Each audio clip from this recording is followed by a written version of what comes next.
Պարոն վարչապետ, ինչպես է գնահատում հակակոռուպցիոն պայքարի արդյունավետությունը եւ արդյոք համակարգային փոփոխություններ այս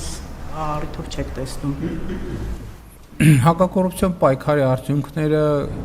գնահատում եմ, գիտեք, որ 2018 թվականից մենք այդ առումով բոլոր միջազգային զեկույցների համաձայն ունենք էական առաջընթաց, բայց նաեւ վերջին շրջանում մենք տեսնում ենք, որ լճացման որոշակի ազդակներ կան եւ նաեւ այդ լճացման ազդակները առաջին հերթին մեզ համար նրա մասին են, որ մենք բարեփոխումների ընթացքը պետք է շարունակենք եւ գաղտնիք չի, ասել եմ նաեւ, որ կատարողականի հիման վրա վարձատրության համակարգի ներդրումը նաեւ այդ գիտակցության արդյունքն է, որ մենք հակակոռուպցիոն պայքարում պետք է ավելի վճռական եւ համակարգային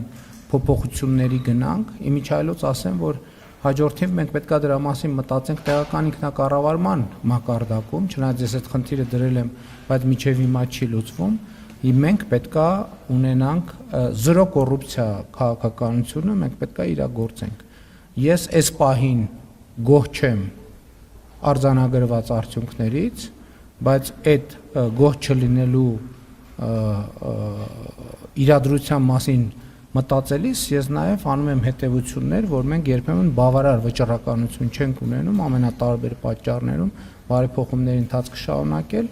մենք պետք է վճռական լինենք եւ հետեւողական։ Հավանիչ տեսանյութը եւ բաժանորդագրվիչ նորությունները բաց չթողնելու համար